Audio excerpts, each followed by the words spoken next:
Hello, and welcome to a brand new episode of Being Ordinary. The last episode was only 5 years ago, so we decided it was about time to make another one. A lot has happened in the past 5 years, but Tom happened to be back on the Isle of Man, which is where I live. So we've just taken the opportunity to catch up on Being Ordinary.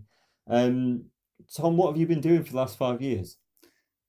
Thinking about this episode. It's Good, been nothing but planning, good. night and day, 24/7. Yeah. No, I've been still doing my computer programming thing, but just doing it around the world. So I've been traveling around the world.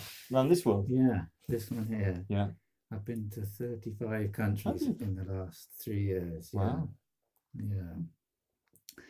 Seen a lot of interesting things, yeah, but still practicing my meditation, Mm-hmm. Mm. still doing meditation retreats, Mm. Yeah. written a book. Yes. It's not published yet, but the title is Mind the Bollocks. Yes. Yes. Pornography as Allegory for Enlightenment. Okay. So hopefully that'll be a controversial book. It sounds it. Well, I'm sure we can talk about that in a minute. I'm sure that Mm. will be a theme. Um. Okay. Yeah, Anything else? not much else. What about you? What have you been up to? Um.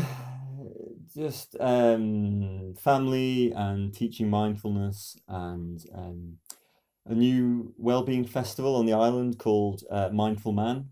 So the first one was last June, and there's another one happening this June on the island. And yeah, lots of people from around the UK and America coming to speak about spirituality and mindfulness and non-duality here on the island. So that's been fun planning. Um, but I suppose what might be interesting just to kind of start our conversation with is you know, maybe 6 years ago, 7 years ago, we started the Being Ordinary podcast, and we thought it was a good idea to talk about being ordinary, like highlighting the value of ordinariness, especially in a spiritual landscape where often people are chasing the extraordinary, you know, Mm. the esoteric, the interesting, the sparkly, etc. So why are we still talking about being ordinary? Like, what's the value in being ordinary? You know, no, but who wants to be ordinary? That's a good question. Yeah. Yeah.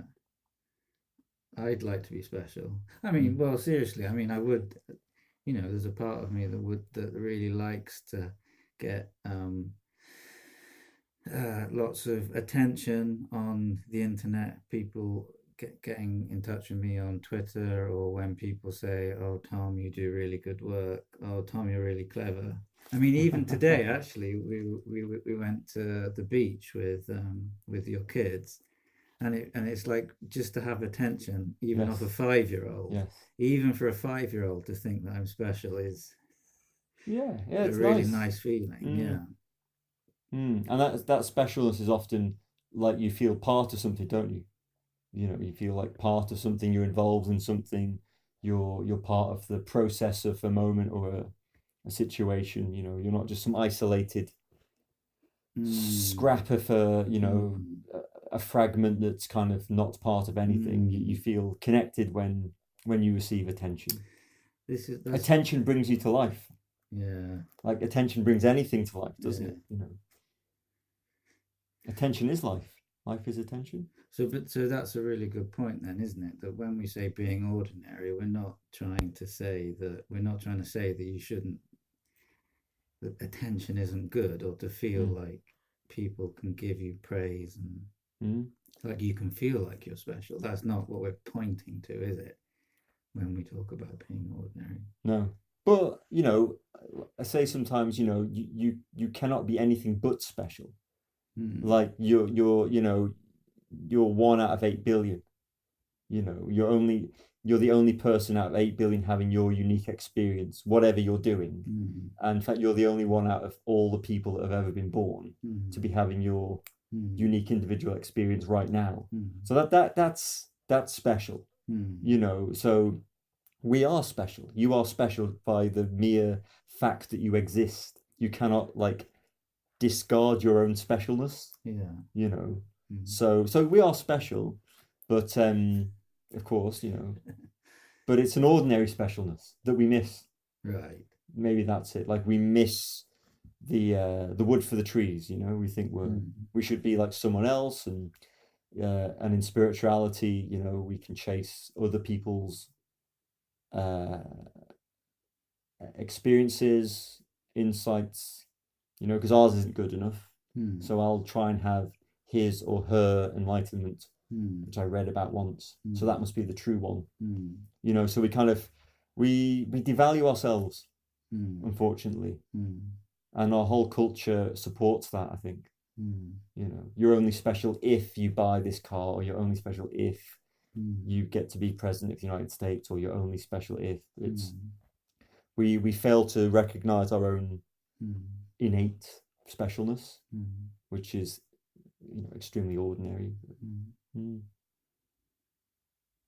mm, Yeah, and even if it's not thinking about other people, even myself, the the conversations I have with myself in my own mind, like comparing myself to my own standards, which I mm, suppose are influenced by other people, mm, that's for sure. But that feeling of like, quite often I feel like I didn't do something well enough. I'm not good enough. I'm not making enough effort. mm, Um, I need to be better. I need to discover that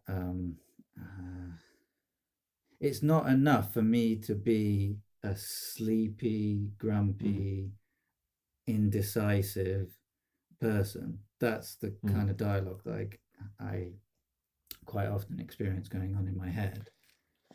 And that's interesting, because that's not what we mean by being ordinary. It's a paradox, isn't it? Because I guess what we're saying is, or what we're talking about is, like,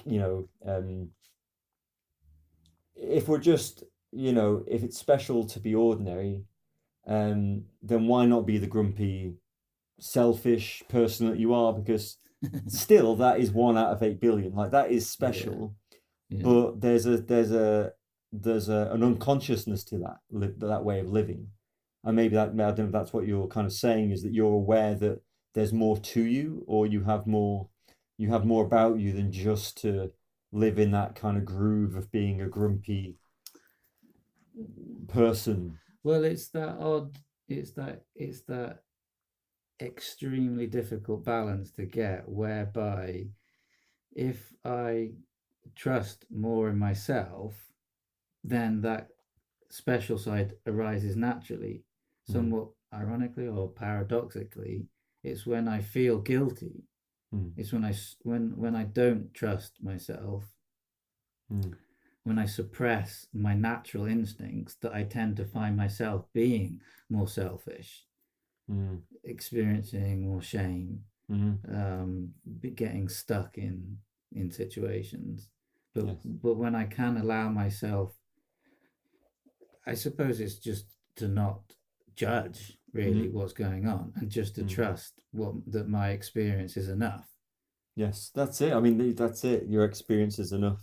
Yeah. Um, and I guess that comes around again to that flavor of just the ordinariness of each moment of life, that that is actually extraordinary and special and unique, and far more than that, it's mysterious, it's magical, it's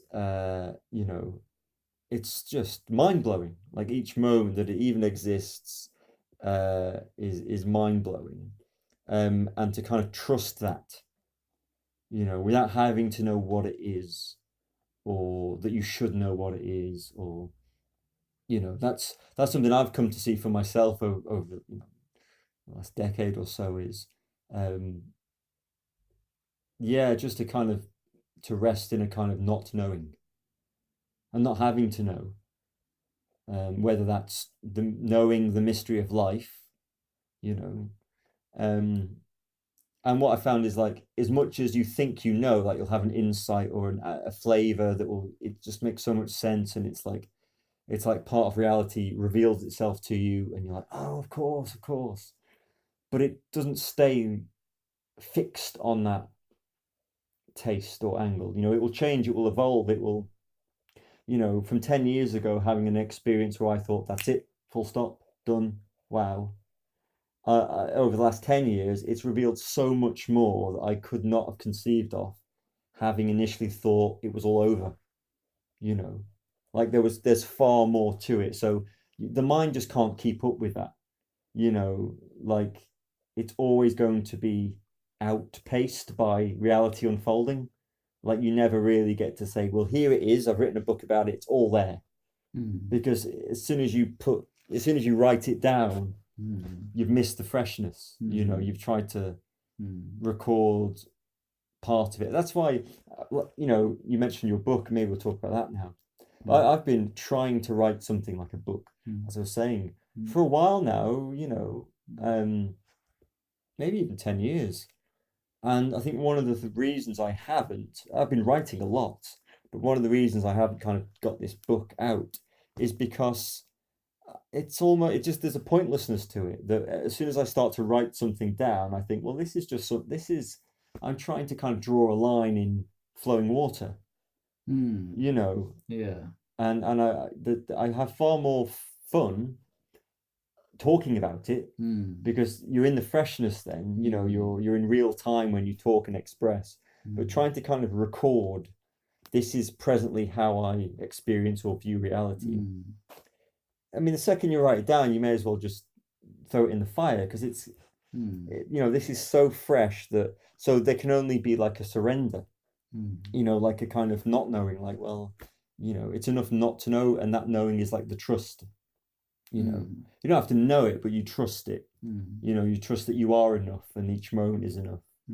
And that stops you shifting into the head and the judging and the kind of comparing, which is, that's a habit we have, isn't it? It's a tendency. But it's nice to know that you don't have to live in that tight little box of judging, and that, and just how counterintuitive it is to like come back to the present moment. And there's no rules, there's no book really that can tell you how to be you.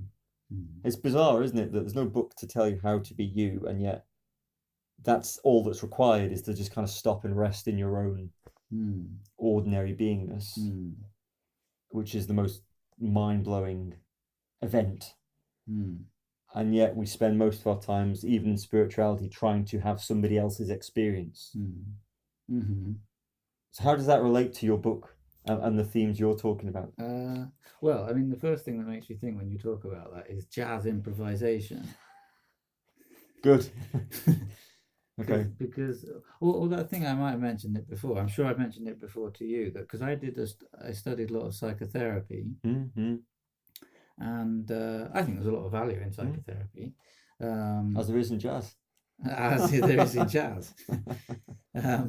If one wants to emulate the grand jazz players, one can learn the notes, note for note, off by heart. You can recreate a performance of a jazz player. Yes.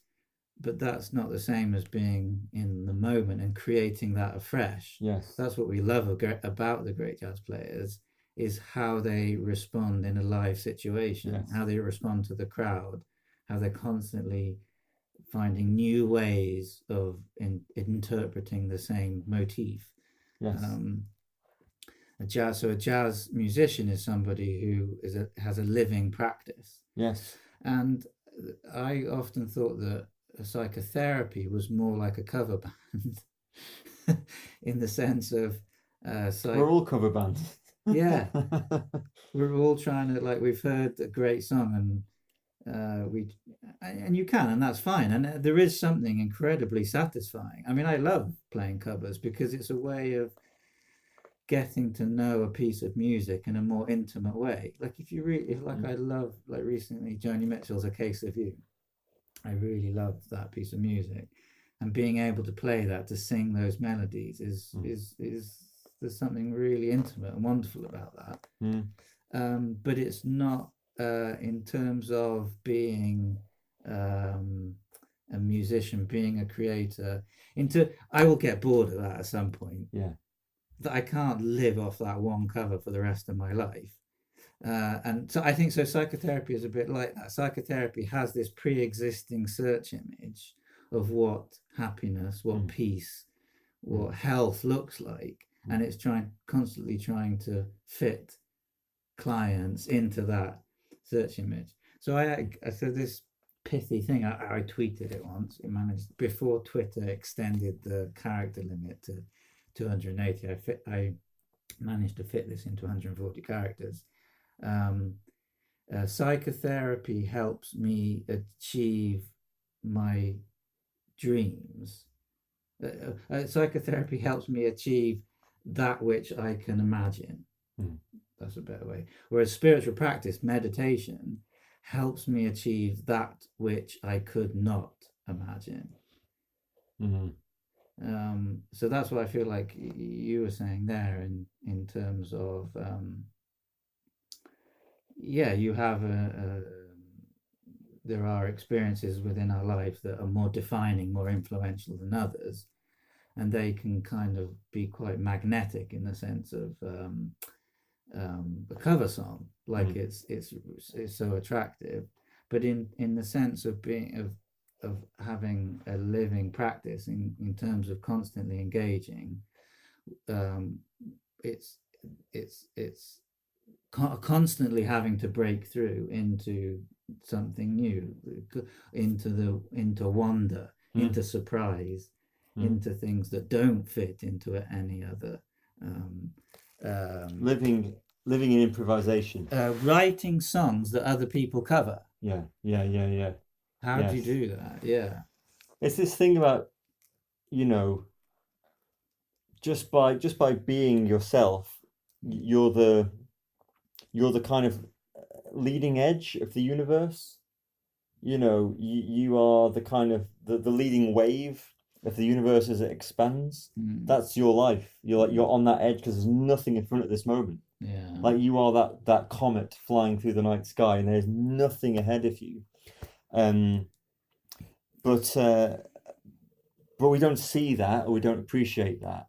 And to really kind of live on that edge, you have to be fully on that wave. You have to be that wave. You can't be remembering a wave you had once, or imagining what will be ahead of you 10 years time. You sort of come back to your present moment experience, which is this leading edge. Like you cannot not be that leading edge.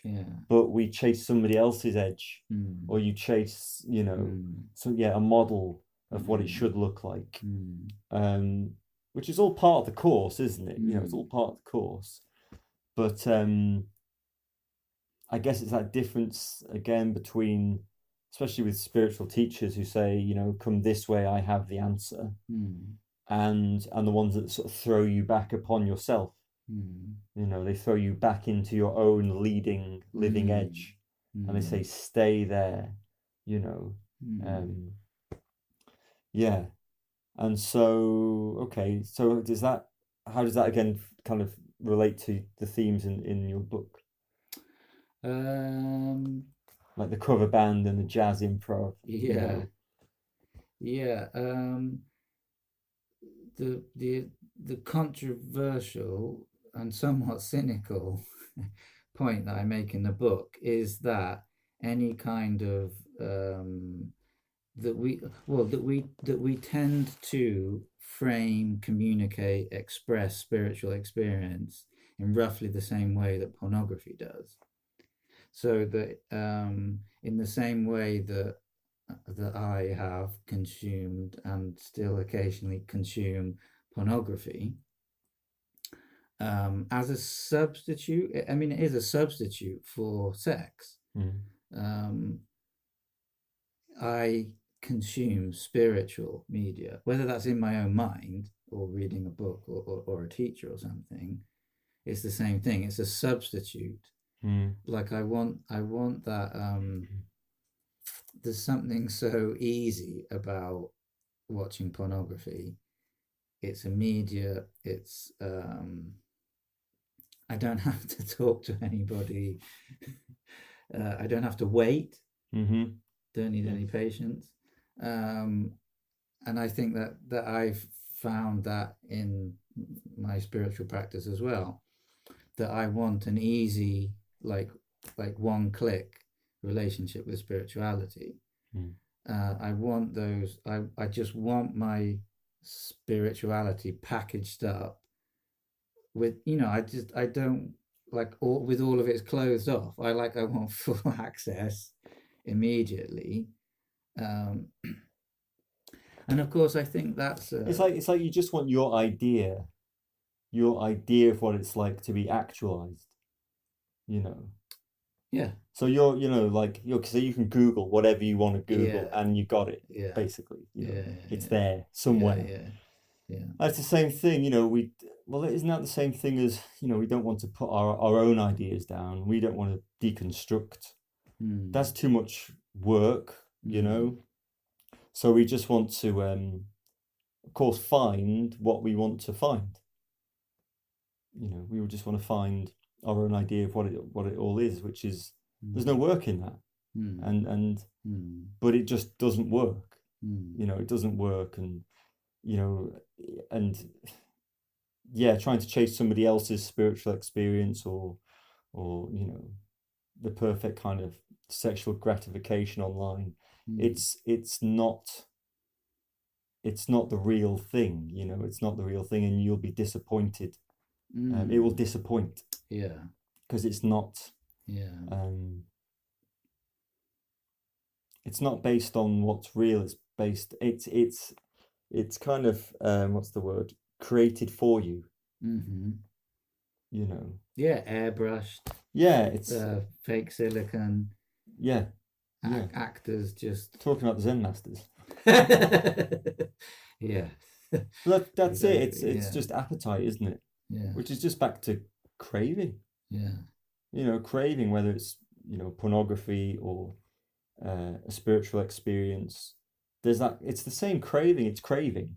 This Mm, isn't good. I want something else, and I want it now. mm, That. I mean, that is just craving, isn't it? It's just basic craving. mm, I cannot be in this moment. mm, I cannot be here because it's not. It's boring. I'm mm, no one. I'm nothing. This is meaningless. So give me something that takes me out of this for whatever, however long. mm, Um,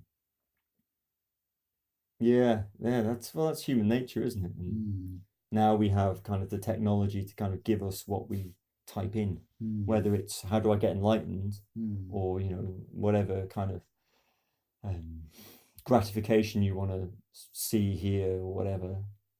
You just program it in. Um, so it seems like in a way it just adds to our false expectations. mm. You know. Yeah, I mean, I still have sex, which is yeah, I think sex is a good and healthy thing. Mm, mm, Um, it's quite markedly different from sex through a computer. Yeah, so it's not the book is trying to avoid sex yeah. or say that sex doesn't exist or that Mm, you can't try and have weirder and kinkier sex. Like do all of that mm, stuff that you see in porn, but like take the risk, take the leap of, you know, meeting people and all mm, of that really difficult stuff, that really challenging stuff of like trying to understand ourselves, deeply looking at ourselves, deeply understanding ourselves, not flinching mm, from our deepest longings. mm-hmm. So I suppose that's a similar thing with wanting in those intense, sudden spiritual experiences. That's like in the same way, a deep longing for for good sex Mm, can be a wholesome thing. It's the mm, engine, it's the fuel that drives us. mm. It's not necessarily a bad thing to long for awakening or Yeah, that no. kind of thing. If it's being engaged with in a constructive way, then it can fuel us. Yes. But at the same time, a life without sex is perfectly fine as well. Mm. Uh, Mm. I wonder if there's a kind of you know, just a flip or shift between kind of longing for, spiritual highs and occasionally having them, as long as you're engaged in a practice. yeah. I don't think reality can kind of stay the same for you. Mm, At some point it has to reveal mm, um, that you know, it's mm, not what you thought it was. mm, But like the flip between, I mean, maybe this is the shift, but mm, maybe the only one that's necessary is that shift between the ordinary and the extraordinary. Having an ordinary life and just waiting for that one kind of hit mm, that transforms it, and uh, and living in the other way, where you realize that there is no ordinary.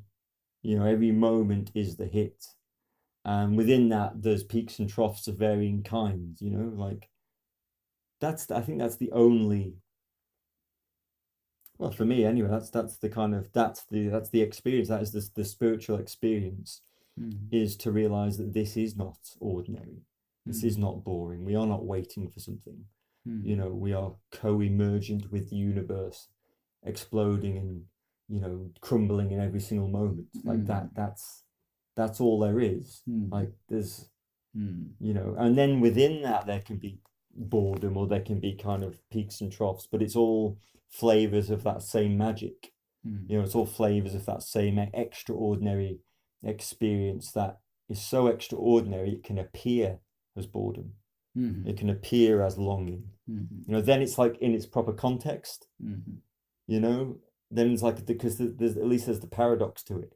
mm, Like, how can I long? How can I feel longing when simultaneously there's nothing to long for, and yet longing can still be part of that whole experience? So yeah, just that flip. Because otherwise, if you don't have that and you're just longing for, this kind of one-off spiritual experience, then um, there's no greater context to it. Then it can be suffering. Then mm, or this is just me speaking from experience. It was longing, and then maybe the same as in love. You long for love, and then you get it, and it's like, oh yeah, yeah. mm, But you can also kind of experience a broader kind of love that is not based on you know somebody having to love you, mm, which is mm, then it's boundless, and it's mm, almost like a maturation of mm, that longing. mm, So yeah, yeah, or like that everything is sex in some way. I mean, just these kind of things that we think is one-off hits, and then suddenly kind of just realizing or experiencing them as constants, you know, and then you don't need to kind of, there's no chasing involved then, or there's no, that craving element falls away. Uh, yeah. yeah, I mean, yeah, what you were saying about the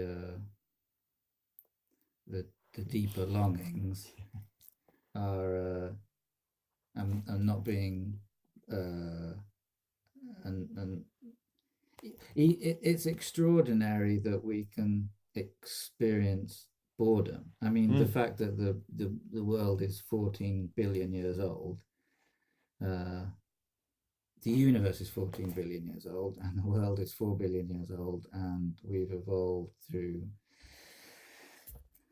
from protozoa through to fish, and now we're here. I mean, and then to be able to experience boredom is an extraordinary thing. Yeah.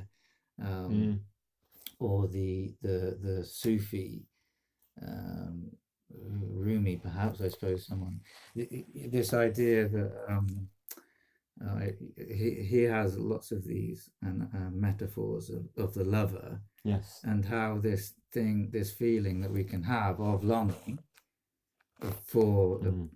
for something, a big sudden experience or something. Mm. There's something extraordinary about that, because it's all, because in the same way that you long for it, it is longing for you. Mm. There's a sense in which that depth of feeling is being mirrored. Yes. Um, they're two sides of the same coin. Yeah. Yeah. It's like, um, you know, people think that the spiritual experience is out there and is rare, and uh, well, the way I talk about it is that it's all there is, and actually it's just waiting to strike. It's waiting for those cracks. Mm. The it's just waiting to pour in, Mm. because it's just here. Like, it's the most obvious thing. It's surprising that we don't all have these experiences, Mm. but of course we do. We do. We all have these experiences of various levels and types, and Mm. it's bursting through all the time, because it Mm. has to. It's Mm. it's it's all here. It's not like it's out there, and just you have to be special enough and rare enough for it to kind of choose you. Mm. It's the nature of reality, this specialness, this kind of magical, you know, mystery. It's not rare at all. What's rare or what's bizarre is that we don't see it. We do miss it, and it's culturally enforced. This kind of missing it. Mm. You know, so yeah, that longing is for something that's so present. Maybe that's why it's you know. Yeah, longing in and Mm, of itself is a beautiful thing. mm, Like feeling hungry, mm. like hunger, eating when you're hungry is a really nice thing. And I, I like to do that.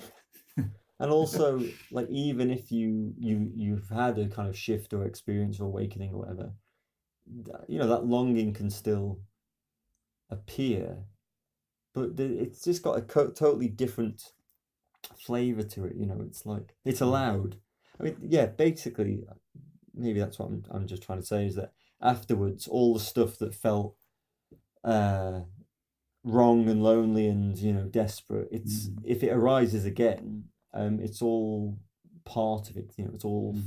It's all the infinite flavors, and it's experienced differently. It's Mm. not rejected. Mm. You know, it's yeah, it's beautiful. It's got a beauty to it. It's got a Mm. tenderness to it. It's got a Mm. like how human. It's not about how spiritual you could be, but how human you could be. The depths of your humanness that you haven't touched yet. And Mm. there's almost like a kind of, the deeper your insight into uh, your spiritual self, or your kind of no self, or your whatever, your essence, the more of your humanity emerges. Mm. Like layers of yourself that you didn't know were there, that were, Mm. um, still might be. I mean, for me, there's a lot of heartbreak.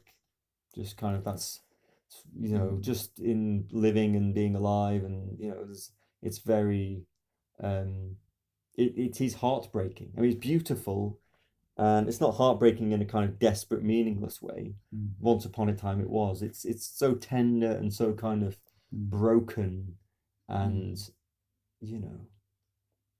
So that's kind of how I experience it. It's not a kind of, it's not necessarily pleasant. You know what I mean? It's like the depths of, More like melancholy beauty in a song, I yeah, suppose. that's it, that's it. And Mm. there's just so much depth to it, and but you have the capacity, to allow it all to be felt. Mm. Whereas before, maybe you would run a Mm. mile and Mm. watch X Factor instead. Now you can just kind of like allow that, because that's got its own wisdom to it, and Yeah. yeah, Yeah. it's being okay Yeah. Yeah. Yeah. with each Yeah. moment of reality. I really like that, watching the X Factor. because there is a sense in which the X Factor is the complete opposite of. I mean, that's why you say it, isn't it? The X Factor is just the opposite of, um, yeah, being deeply engaged on the edge, like feeling like Mm. you're on the edge of the universe and like you're riding the wave of the Mm. universe, and then Mm. you're watching the X Factor, which is just like the total opposite of that. Yeah, it's a guilty pleasure, Yeah. and it's. I mean, it's. I occasionally I don't watch the X Factor like when it comes on, but I'm like definitely guilty of um, watching some of the great songs on YouTube, like the ones where the contestant comes on and everybody thinks they're going to be shit, Yeah. And then, and everybody's like, "Oh my god, they're amazing!" And it's a real character transformation, changing your expectations. It's a real guilty pleasure. Mhm. But I, the whole time I'm watching that, I think I'm like, my heart's being taken along by it, but I know that it's a guilty pleasure. Yeah, it is. It is. But there's a difference between watching that as a substitute Mm, because that makes you feel alive and nothing else does. Or that makes you kind of you can numb out, you mm, know, mm. and knowing full well that actually, whilst you're watching the X Factor, you are on the edge. Uh, Like even yeah, like that. Suddenly, it's included again. yeah, exactly. I mean, you used it as a joke, but in Zen, you'd have chopped wood carry water, You know, which is a bit more romantic than yeah. X Factor, but it's 'Cause still this. It's the same Tom, they didn't thing. have X Factor then, you see. They only had wood and They just had water. wood and water. So, Yeah, but you're right. Watch X Factor. uh, Yeah, do the washing do up. the washing up. Yeah. Yeah. Mm. But yeah, but those are. It's interesting though how that the frame of mind that perceives something to be is that's for like such a classic frame of mind for me to be in. Like, oh God, chopping wood, carrying water, doing the washing up, watching X Factor, just like so yeah, oh God, that kind of thing.